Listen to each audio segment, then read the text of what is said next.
everyone. Today, I Khushi Thakkar with my friend Hanil Kanodia from grade 11th from Divyapath school welcome you all in the series of Heroes of Ahmedabad season 2. Today, we are honored to have a multi-talented personality with us. She is a professor and chairperson in strategic marketing department at MICA. She is also involved in international joint research project in the area of advertising. She is a visiting faculty at management institutes of repute in India and overseas. She is a TEDx speaker as well, and also she is a frequently invited speaker at reputed forums. She speaks on advertising, branding, marketing, social media, gender equality, body positivity, women empowerment, happiness as a lifestyle and motivation, especially on her social media platforms. On the behalf of the entire team of Divyapath, I would like to welcome Dr. Falguni Vasavada ma'am. Ma'am, we are really thrilled to have you with us. Thank you so much. Such a multi-talented woman you are. How was your journey from being Miss to Mrs. and Dr. Falguni Vasavada? So I still identify myself as Miss Falguni Vasavada, and the journey has been enthralling, the journey has been joyous, full of challenges also, because when you grow up in this Indian society, there are certain stereotypes, there's certain mental conditioning. So throughout you understand that education is so important for you, financial independence is so important for you. So it's an evolving process, okay? You are not born with this all gyan, because this gyan comes to you thanks to your parents, your teachers, society in which you live in. So there are certain right level of understanding that you develop, and there's certain wrong level of understanding also that you develop. So journey has been very challenging but equally exciting, I would say, and especially the doctor tag gave me my PhD, and it gave me a career, and which led to financial independence. So I would say all three phases, Miss, Mrs. and Doctor, are equally enjoyable, and everywhere I have evolved to become, from Miss, evolved to become a better person, from Mrs. angle, evolved to become a better partner to my spouse, and as a doctor, I am continuously still evolving to become a better teacher, professor, researcher in my field. Who was your inspiration in this journey? So fortunately I come from a family where women have worked. So my grandmother was a teacher, my mother was with General Insurance Corporation. So I've seen women, men all working in the house. So closer home, in fact I was blessed to have a mother-in-law who has worked throughout her life. So closer home, these are the women who laid down the foundation of this inspiring journey. So they are my role models. But if I look out of my spectrum of my home, there are so many women I just love. In fact, men, women both. But if I tell you some names, people like Sudha Murthy ma'am, right, or Narayan Murthy sir, or people like Barack Obama and Michelle Obama, or somebody like Jacinda Ardern, who was the Prime Minister of New Zealand a while back, right, or somebody like Indra Nooyi, who took the whole flag of taking Indian women at a CEO level in PepsiCo to the world at large. So there are so many, whom I love. In fact, closer home, if I look at Instagram, where I thrive, Lily Singh is one of the influencers. I just love her work. So there are many actually. Guru Purnima has recently went. You might have recalled your journey from being a student to a professor. How do you see your journey from desk to stage? In fact, the first thing I recall every Teacher's Day is my own teachers, who played a big role in laying the foundation and making me what I am today. And it's a very exciting day for me. Of course, there are students from all over the world who reach out, who are right now doing wonderful jobs. They are into careers, they are into businesses, they are into startups, and they come and wish me. So it's a wonderful day. And I think that whole journey of being a teacher, and I feel every teacher has to keep learning. First of all, learning is a ongoing process. Since you're a PhD, you have now learned and it's over and you close the book. ऐसा नहीं होता है teaching में. So I think that day I take it with a lot of reflection also, and I reflect upon my journey, what role I'm playing in my students' lives. Is it limited to curriculum, or is it beyond that, beyond the classrooms, is what I reflect upon. So it was a wonderful day actually. So how did your journey as a professor in MICA started, and how is it growing now? Okay, so I'm into the teaching field since last 26 years. So my teaching journey did not start at MICA, and I still recall my first class was on 2nd November 1998 in a college in Rajkot, which is my hometown. And then I progressed to Christ College in Rajkot, and then I started teaching in the MBA department at Saurashtra University. So from 26 years I have spent at MICA. This is my 21st year. Okay, so it's been a long journey and very exciting. And I remember that I had come for my faculty development program at IIM Ahmedabad in 2004. That is when they had arranged a visit to MICA, and I was doing my PhD in advertising, and MICA that time was known as the Mecca of advertising, and I was in awe of this place, the kind of curriculum, the kind of content that they used to teach to their students. So then I applied to MICA and I was selected, and rest is history. Can you share us any one of the challenges that you had faced and what lesson you had learned from them? Sure, I think more than the challenges in my field, that is teaching and research, because I believe there is not a single profession where there will be not challenges, right?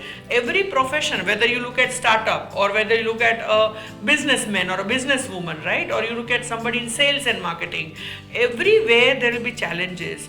But in my career journey, I think every woman would face this challenge of proving their worth, so not getting themselves treated as time pass in the job, or just doing it for hobby, because traditionally in India we live in a patriarchal world. So still the chief wage earner tag is with the men of the house, even if the woman's salary is higher, right? So I think professionally, socially, women have to work harder to prove themselves seriously into business. So I think that is one of the challenges which I have beautifully conquered it. What do you feel are some key skills required to pursue a career in advertising and marketing? So I think advertising and marketing is something where you have to sell things to people, right? Advertising, you communicate to people about the benefits of using the product, and that's why you have to have skills of marketing research, consumer insight mining, reading data, because today we are in the age of artificial intelligence and data mining and big data analytics. So reading from data, spotting opportunities, spotting trends. For example, to give you an example, right now the teenagers that we have in our country are highly fascinated by the Korean culture, right? So everything is Korean. Whether you look at fashion, they are into oversized tees because it's Korean, right? Whether they are into entertainment, they only see K-pop. Okay, whether you look at music, it's Blackpink and BTS, that is ruling the wave. So now as a marketer, if I am marketing my products and services to teenagers, I need to understand this Korean culture and the food and the music and the fashion fascination in and out. So these are some of the skill sets that you require.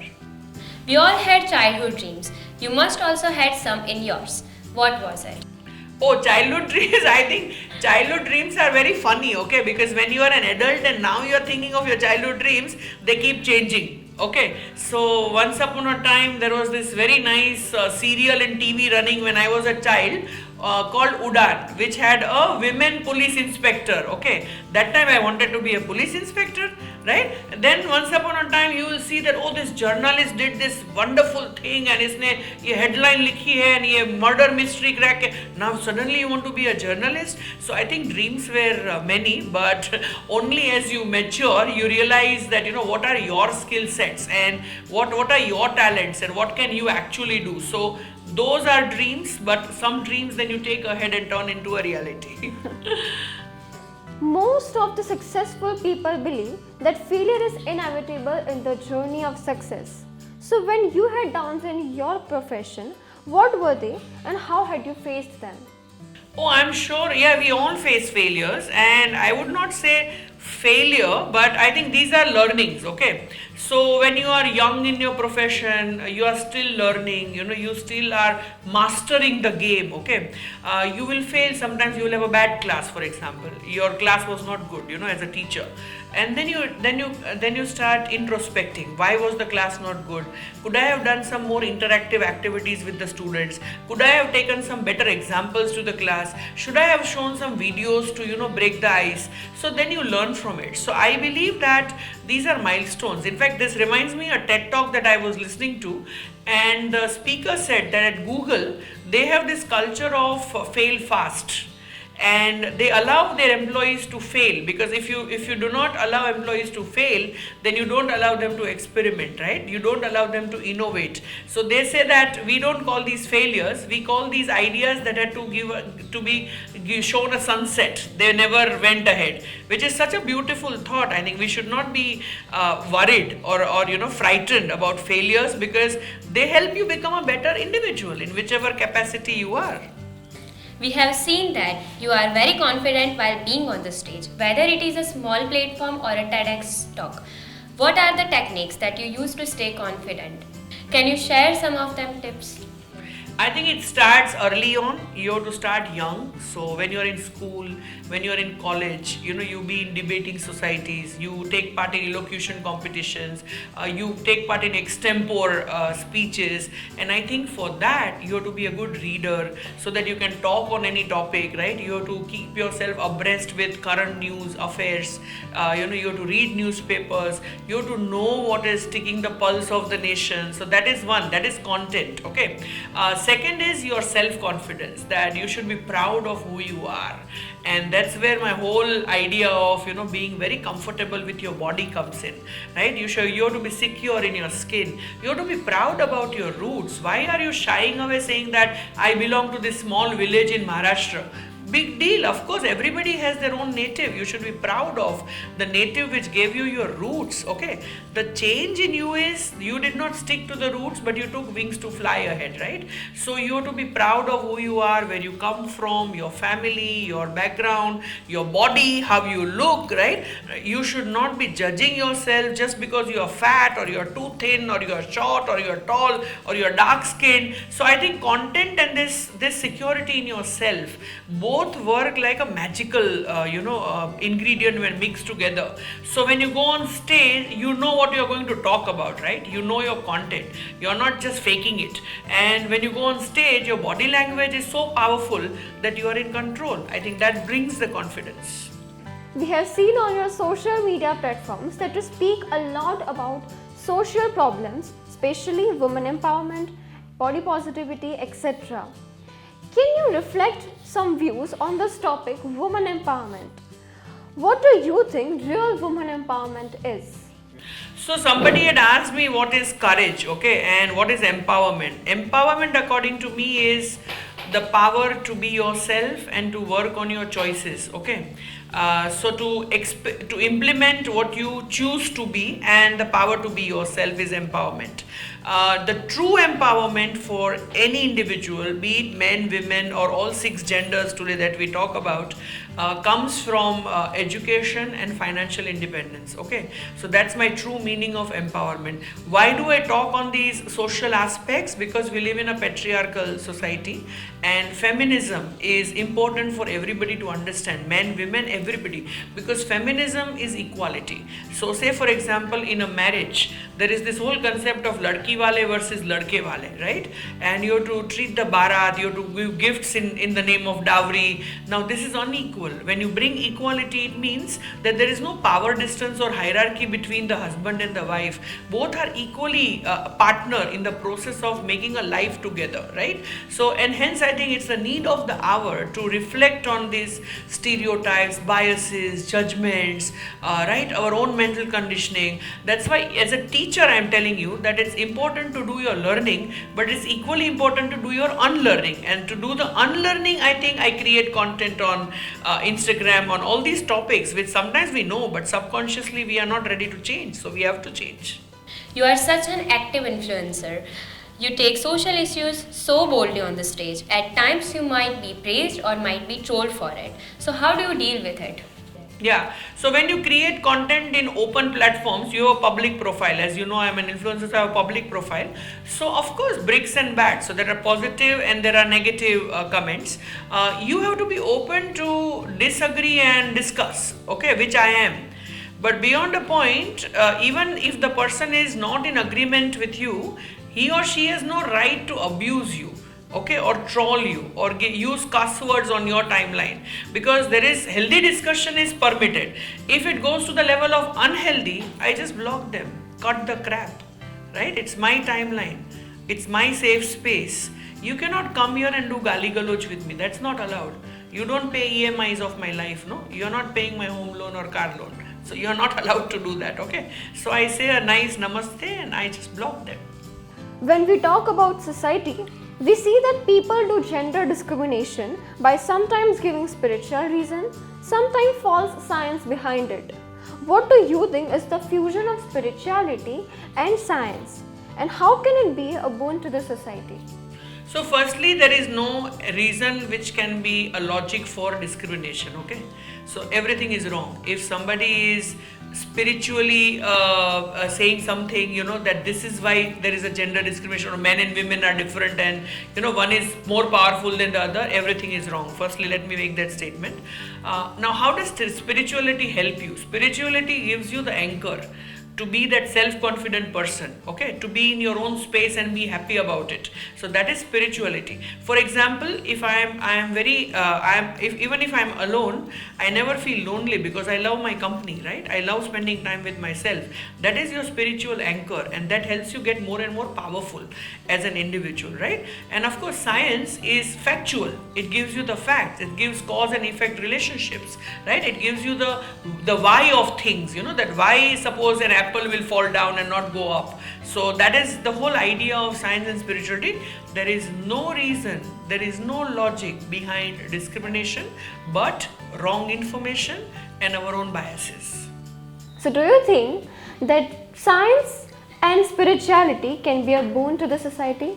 Definitely, because I said both have advantages, right? So when they come together, it will be synergistic. 1 + 1 will be more than 2, definitely.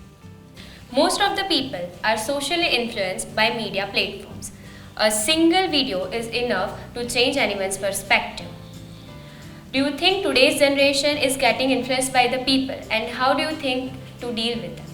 See, definitely I see social media as a blessing. So suppose, say for example, I follow Michelle Obama very closely, and if I'm getting influenced by her thoughts, then it's good, no? But you need your maturity at an individual level, who to get influenced by and what not to get influenced by, right? So that is your maturity. That comes with education, upbringing and exposure.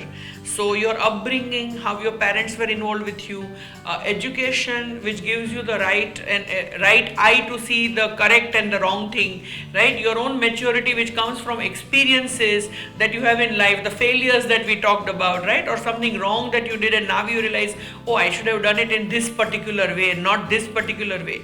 So what do you get influenced by? Who do you follow on social media?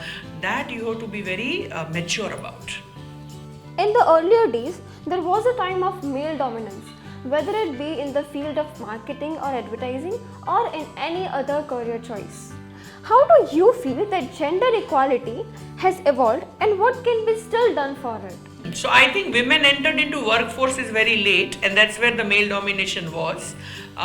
So women entering into working professions, and which gives them the organized sector workforce status, is going to bring in equality. Okay, you will need more women to go work in organized sectors. So if you ask me that are all women working, my answer is all women are working, only some are paid. Okay, because other women are working at home, right? And they are not getting recognized, they are not getting credit, they are putting women hours into their houses, right? But they are not getting salaries. So more and more women need to be a part of the organized workforce to bring in the equality. Make the best of whatever you have is your motto. So how do you think we can apply it in our daily lifestyle? Sure. So I think the problem with all individuals is, oh, the grass is green on the other side. Now the grass is greener on the other side because you're not watering your side well, okay? You're not fertilizing your side well. Your side of grass also can be green. It can be a shade of purple. It can be a shade of fuchsia pink. It can be a rainbow, provided you focus on what you have rather than crying on what you don't have. Say for example, if you have a two-wheeler, you keep crying, I don't have a four-wheeler. The day you have a four-wheeler, arey Mercedes to nahi hai na, you keep crying for it, right? You go to your nice holiday with your family to Dehradun. अरे पर मैं US तो नहीं गई ना. So we keep crying for things which we don't have. Rather than crying for things which you don't have, make the most of what you have and work towards your dreams. There's nothing wrong in aspiring to one day go to US, okay? But then work towards it. Don't keep crying. Crying will help you in no other way. Ma'am, few mostly of standard 10th and 11th students doesn't bear that vision for career opportunities. Can you please guide us about what one should take care while choosing his or her career? How can one be career focused for them? Sure. So firstly, I think you are at a stage where you lack the exposure. So ideally, I would say schools should arrange more and more industry sessions from different sectors, like somebody from advertising agency coming and talking to you, somebody from the marketing field, somebody from data analytics, somebody from startup. So that will give you a good exposure. Secondly, I think you should try for small internships in industries, okay, where you can go and work actually. Whatever work they'll give you, maybe it's a 1 week internship, maybe during your Diwali break, during your Christmas break, right? Read newspapers a lot and keep questioning, okay? Right now, don't get fixated on a career because it's still very early in the stage of career development process. Also talk to many working professionals. In your own family, you will have people working in different fields, right? Say for example, today you're meeting me, then you're meeting a professor. So you should be asking me what it takes to be a professor, what education is needed, what skill sets are needed. I think the more you talk to people and do your networking well, you will start getting a lot more clarity. Now ma'am, we have a special segment called Quick Beats for you, in which you have to answer our questions rapidly. If you instantly master any skill, which one could it be? Swimming. Hands-on workshops or lectures? Hands-on workshop. Influence marketing or content marketing? Content marketing. Real life story or statistical data? Real life story, always. Long-term strategy or short-term execution? Both. Mountains or beaches? Mountains, any day. Morning bird or night owl? Morning. Movies or books? Movies, especially now thanks to OTT. Earlier I was a books lover, yeah. Creative thinking or analytical thinking? I think both required for decision making. Data-driven decisions or initiative decisions? Both. Humorous or serious type? Humorous. Thank you, ma'am, for giving your precious time to us. We are glad that you are here and became a part of our segment and inspire many of young pioneers like us.